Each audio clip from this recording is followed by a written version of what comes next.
गलती की माफी तो आज सभा में पाऊं।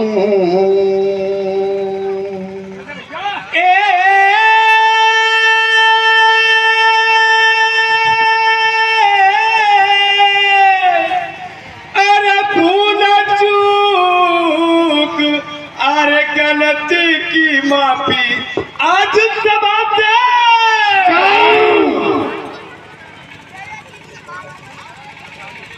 श्री धाम वृंदावन में एक संत घूमते थे।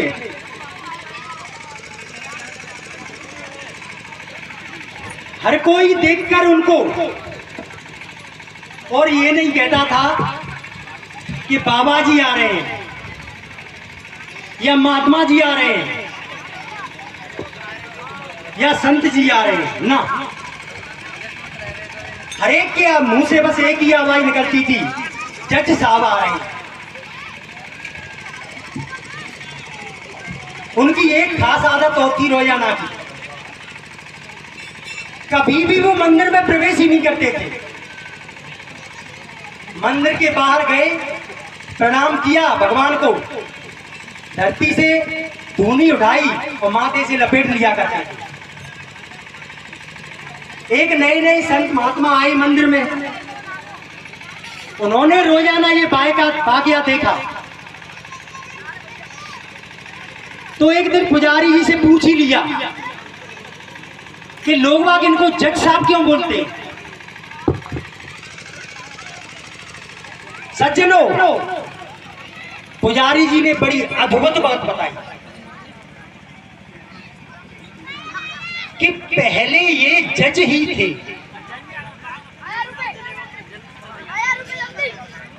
महात्मा हैरान कि जज थे तो यहाँ क्या कर रहे हैं, साधु बन के आए हैं, यहाँ क्यों आए हैं?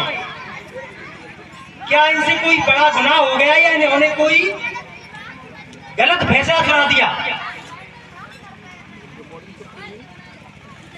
तो पुजारी जी बोलते हैं खत्म कर, चलो आपको पूरी बात बता ही देता हूं। दक्षिण भारत में एक छोटा सा शहर, उस शहर में ये जज के रूप में कार्यरत थे। उस शहर के पास एक छोटा सा गांव, उस गांव के मेड़े पर रघुनाथ जी का मंदिर। सारे गांव वाले मंदिर में भगवान की पूजा करते और बढ़िया तरह रहते। गांव का एक व्यक्ति जाति से मलाह केवट,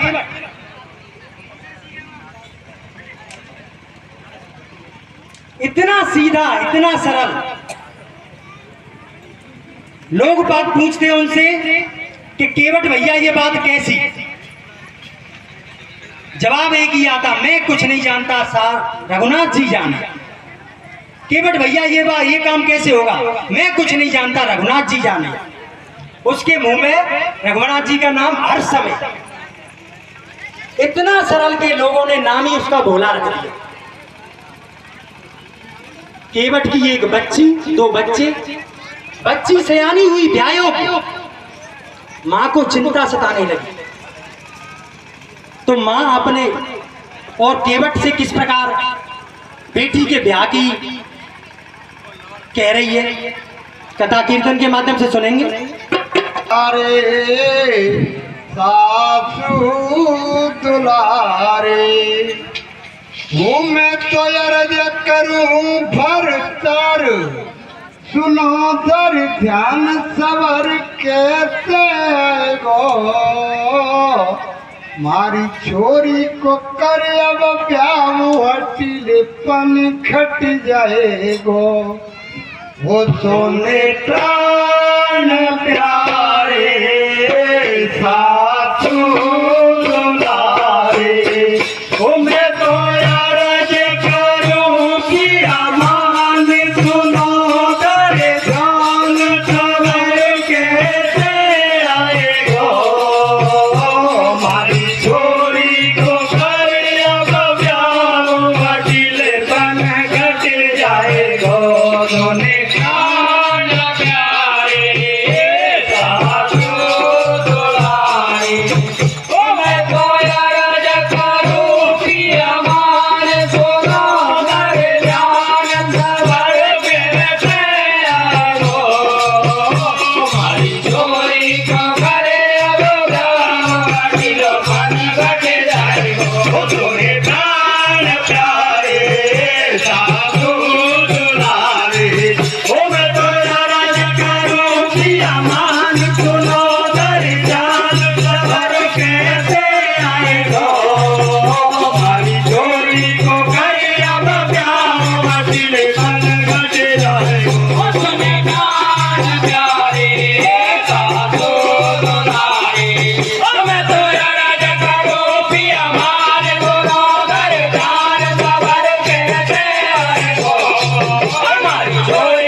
में आयो है करना कर अपनी नारी के बटियों पतिनायो है आज ठिकानों को मिल गो देशों में तो देखा लो छोरो कलो मधुक लगाया किथे आमी भर आयो कलो ठिकानों को मिल गो बात बताऊं मैं कहानी नारायण दये की मांग करे उन्हें तू कानन प्यारी तो मिलो महापा कब तानी का ठाक थी कभी कचूकी नहीं है बात कोई बता दऊं बात की पावर में जा करके मारी थोड़ी अब दुख पाएगी अरे नैन के भीतर रहेगी रात दिनों से उड़ापेगी वो जब बारात घर पे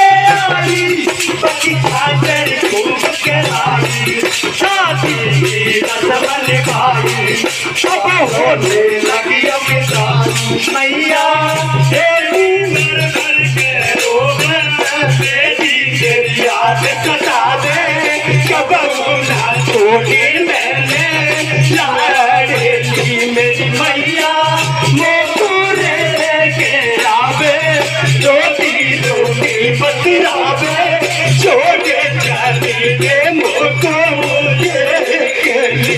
हुआ तू डर के नया छोरी पिता करा रही है अरे के भैया पानी बाबे तू धीर बना रही है अरे गया तू डर के नया छोरी बिना करा रही है अरे के भैया मारे बाबे तू धीर बना रही है अरे गया तू डर के नया छोरी बिना करा रही है अरे के भैया मारे बाबे तू धीर बना रही है अरे शादी करा गई बेटी के बट सोच कर मन में करना चुकता हो तो चवरियो चैन पड़े तन में मन दूर ठाकुर पाएगी से भाई काम पे भेज दिए सोनू भाई भाई करे सितम चतुरी करते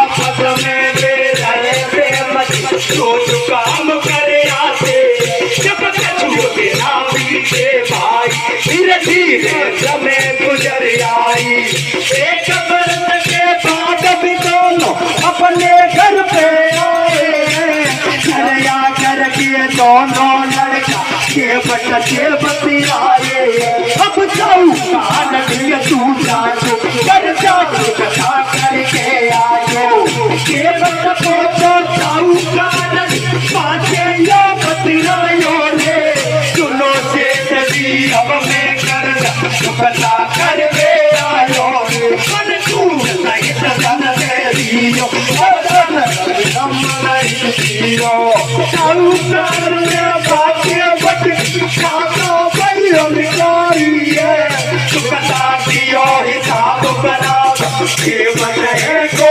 राजी है परची के बटकी बना गई भाई भाई कथा की ले गई सब जोयब चौकार के दूधियो परची बना गई अटली परची रखी गई चकली परची के खा गई परची लेके बट कर आए घर जा सुकता कर आयो छोड़ दियो घर बारिश के मंदिर में रहते ना क्यों नित दिन भजन करे हरि को मनइयो मन में हर्षायो हर के गैया बंदी बजैयो नटवर ना करिया अरे ढोलक ढोल मजीरा बाजे खुदा का मरी हुए भजन करे दिन रात कहाँ पर रहता है अरे कपाल हर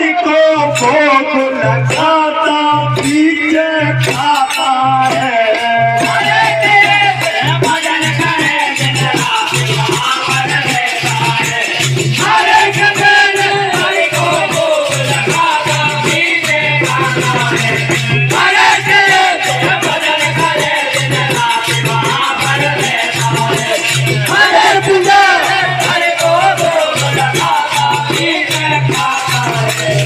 सदिन पूजा करे हरि धीरे समय कुचोरियो एक दिन आकी बात भेजिन एक बात में कियो पूजा करे हरि धीरे धीरे समय गुजार दियो एक दिन आकी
मन में हर जायो फिर चले घुमायो बदते लो बतिलायो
शादी के बाद में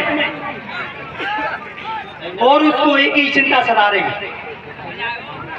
कि किसी भी प्रकार से करके और सेठ जी का पैसा चुका दिया जाए। अपनी दोनों बेटों को बुलाता है और बाहर मजदूरी करने के लिए भेज देता है।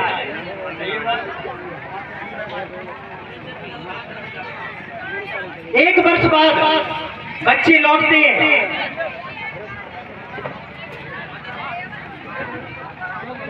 पिताजी को आकर के रकम थमा देते हैं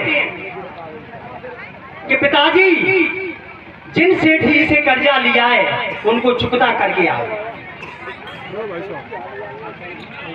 केवट सेठ जी के पास पहुंचता है,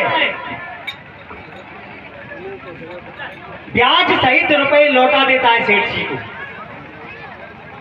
और पर्ची बना देता है, पाई पाई से हिसाब चुकता। केवट को थमा देता है, लेकिन केवट कहता है मेरे लिए तो कारा अच्छा भैंस बराबर, पढ़ा लिखा हूं नहीं। रघुनाथ जी ही जाने। सेठ जी सोचते हैं इससे बढ़िया मौका नहीं मिलेगा,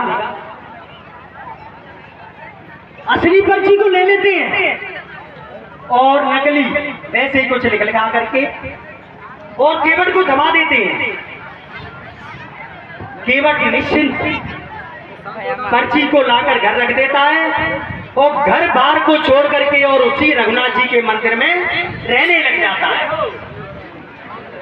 हेलो, मौका पाकर के कुछ दिनों बाद सेठ जी अदालत में केस कर देते हैं। तारीख पर केवट को बुलाया जाता है। जज साहब पूछते हैं केवट आपने सेठ जी से रकम उधार ली थी? जी हुजूर ली थी। वापस कर दी? जी हुजूर वापस भी कर दी। कि कोई आपके पास सबूत तो होगा? पर्ची निकाल के दे देते हैं। जज साहब पर्ची को देखते हैं, वो तो नकली पर्ची थी। इससे तो सिद्ध नहीं होता है कि आपने रकम वापस कर दी। केवट रोने लगता है, हुजूर माई बाप मैं तो इसी को सब कुछ मान बैठा था, अब क्या करूं? जय साहब सोचते हैं शायद ये सच बोल रहा हो। कहते हैं जिस समय आपने रकम लौटाई थी उस समय आपके और सेठ जी के बीच में कोई और तो होगा? केवट कहता है हुजूर जिस समय मैंने रकम लौटाई थी उस समय मेरे और सेठ जी के बीच में सिवा रघुनाथ जी के और कोई नहीं था। जय हो। केवट ने लिया रघुनाथ जी भगवान का नाम और जज साहब समझ बैठे रघुनाथ जी इनके गांव के कोई सज्जन होंगे। सम्मत जारी कर देते हैं रघुनाथ के नाम। चपरासी पूरे गांव में कोई बता। मंदिर में मिलते हैं पुजारी जी सीताराम सीताराम सीताराम करते हुए, वो उन्हीं को सम्मन को थमा देता है।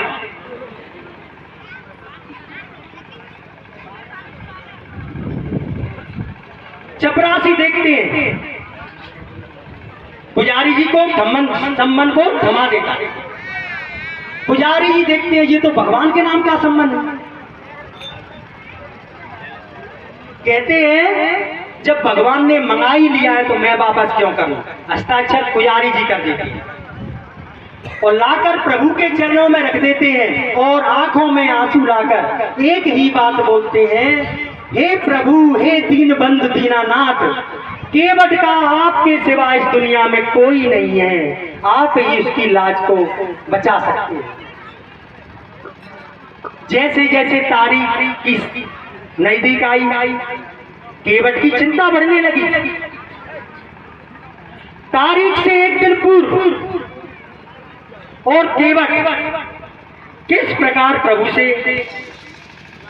अर्जी कर रहे हैं कि हे प्रभु आप ही हो जो मेरी नैया को पार लगा सकते हो, अब मेरे साथ में कोई नहीं है। तो किस प्रकार कह रहे हैं चाचा ने, सुना दो। और कोई ना दिखे मेरो जाकर गिरो हरि चरण में, सुप्रभु एक सहारो तेरो।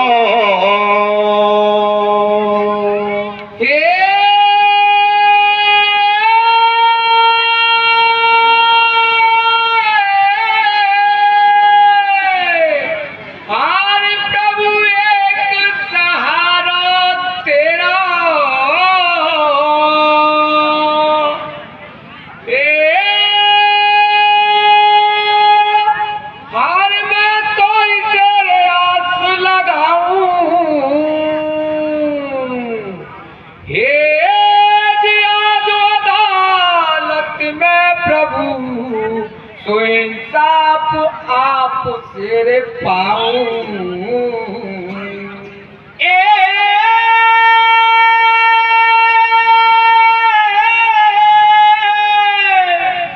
आज तो आज अदालत मेरे प्रभु, आज तो आज अदालत में प्रभु, अरे इंसाफ आपसे क्या रहो बेटा।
बट भोला रोलो तन मन अर्पण तो प्रभु दर्शन दे जामो मैंने छोड़ो को काम करे बारे दुख मिल के बारो तारे कन्हैया कबो आए गो के बता रो तो छोड़ो प्रभु के चरणन में खोलो देखो कालो हो तो आगियो ओ जगत ना दो करके केवल भोला तायो अरे हरि को चपते चपते नाम याद दियायो अरे ना दो करके केवल भोला तायो अरे को चपते चपते नाम याद दियायो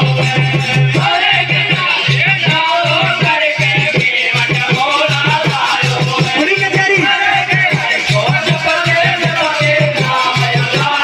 हर खुली कचहरी सुबह सुबह जब चलने बात बताई है आज मैं जगह में कर दऊं बन चल दियो बहुत कराई है जब हाजिर हो गए आवाज तुरंत लगवाई है जब रोटी ने देख बाल के जब आवाज लगाई है केवल सोच रहो निज मन में कैसी मुश्किल आई है साधना कियो रघुनाथ जो हर से खेल लगाई है ओ बात रत बन आयो हरि को पार ना पायो बात रत बन आयो हरि को पार ना पायो बात रत बन आयो हरि को पार ना पायो बात रत बन आयो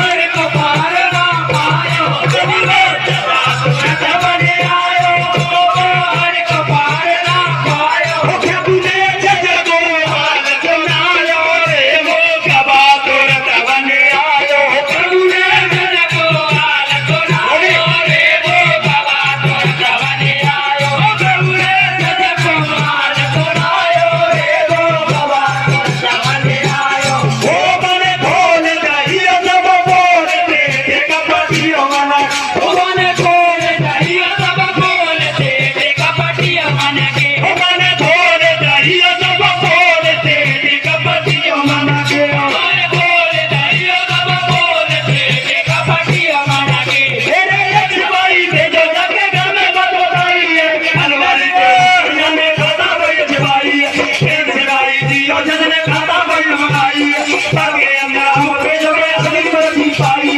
ओ जब चलने ऑर्डर कियो के देखियो खेल करो बोला तू हमें बोला तू करो याद के तू पाल करो जने ऑर्डर दियो के देखियो खेल करो बोला तू हमें बोला तू करो याद के तू पाल करो जने ऑर्डर दियो के देखियो खेल ओ माने खोल दे हमें बोला तू करो याद के ओ मने खोल दहिया सब बोलते कपटियो मना ओ मने खोल दहिया सब बोलते कपटियो मना ओ मने खोल दहिया सब बोलते कपटियो मना ओ मने खोल दहिया सब बोलते कपटियो मना तेरे एक दवाई भेजो जाके घर में बात बताई अलमारी के भीतर जाने खाता वही भाई तेरे दवाई दियो जने खाता वही बनाई ताके अंदर हम खेल के अगली लगी पाई और जब चलने ऑर्डर दिया के देखियो खेल करो बोला तू हमने बोला तू करो याद के तू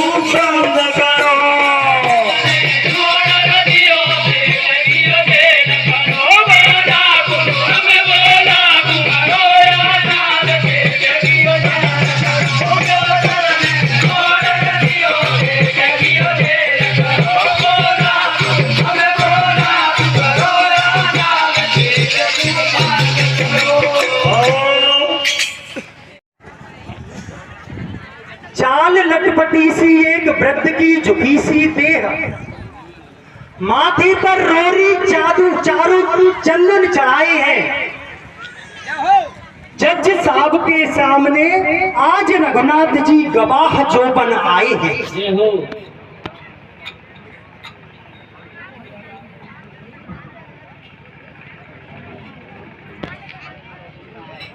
भगवान गवाह बनकर आते हैं और सेठ जी की सारी पोल खोल देते हैं। असली पर्ची को सिपाही के द्वारा मंगा लिया जाता है। सेठ जी की राइटिंग पहचान ली, सेठ को जेल हो जाती है। केवट बाइज्जत बरी होते हैं।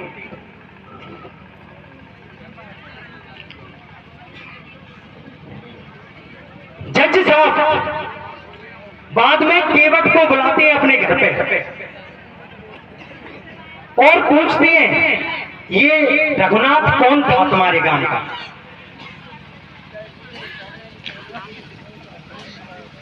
केवट बोलते हैं कि ये वही है जिनका मंदिर है, जिनका मंदिर है। जैसा आप सोचते हैं मंदिर के पुजारी तो लग नहीं रहे थे और मंदिर इन्होंने बनवाया हो, ऐसी इनकी हैसियत नहीं दिख रही थी। जोर से डांटते हैं केवट को जज साहब। सच बताओ केवट कौन थे? केवट कहते हैं पढ़े लिखों को समझाना थोड़ा मुश्किल होता है, पढ़े लिखों को समझाना थोड़ा मुश्किल होता है। ये वही है जो मंदिर में विराजमान है।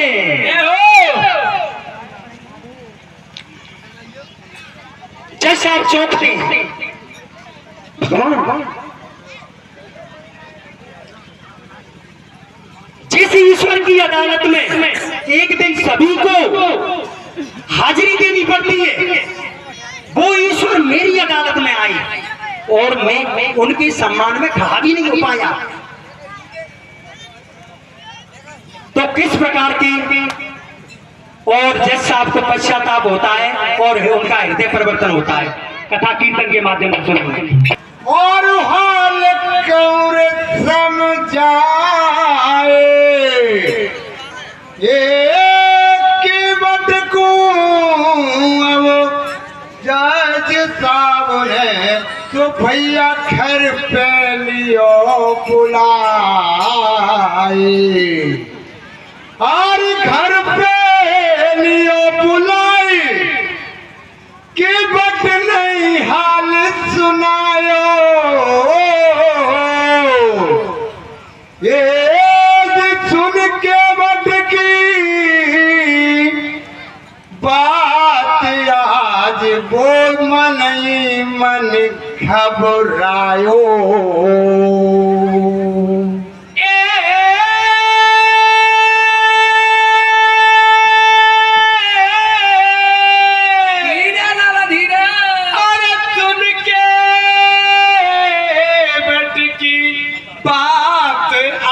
जज मन ही मन गवा।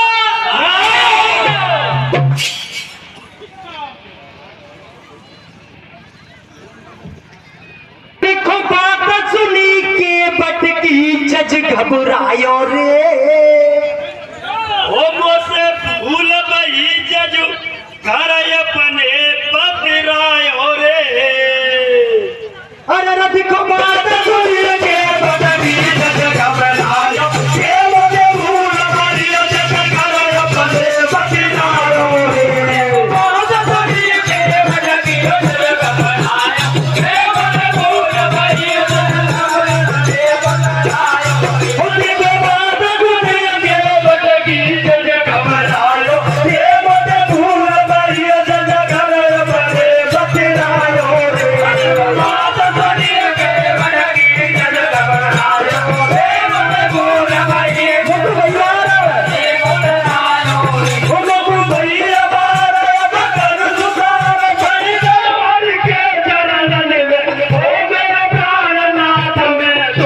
भैया बारे अब करू सुधार पर दयाल के चरण ओ मेरा प्राणनाथ मैं तो भूलो मन मेरे हरे के बाजू करन पड़े चैन पड़े ना तन मेरे प्राणनाथ मैं तो हरे के बाजू करन पड़े चैन पड़े ना तन मेरे हरे के तेरे प्राणनाथ मैं तो भूलो मन मेरे हरे के बाजू करन पड़े चैन पड़े ना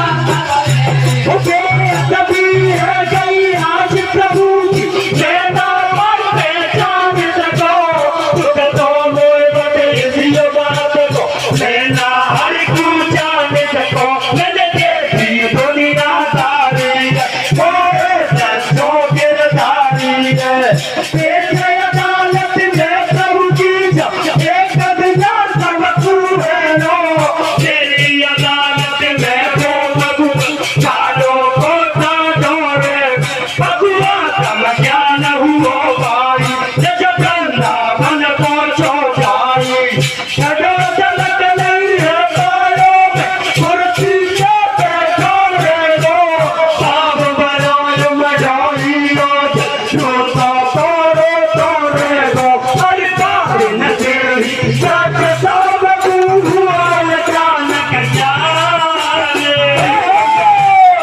और बात सब झूठी गई जो भगवान तेरी नीति मेरे कथा सुनाई जाती है झूठी मत मानो ये बात ये कदम खाती है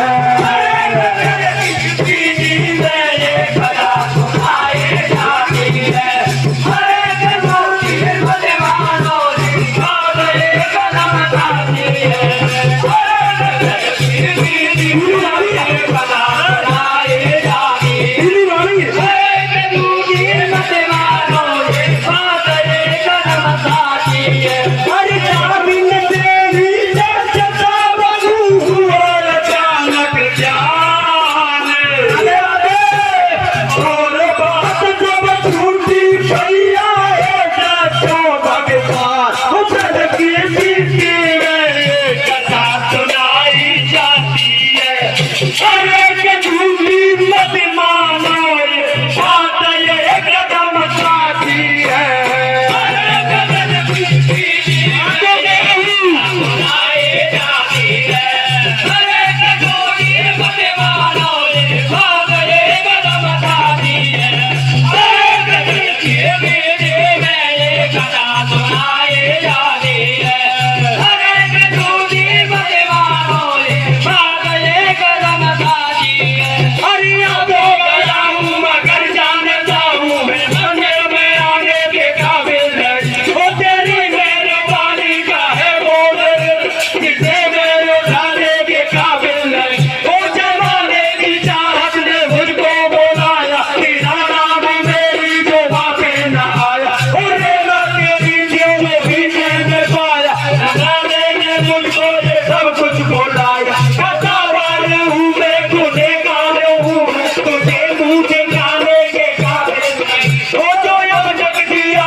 जगायो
राधा में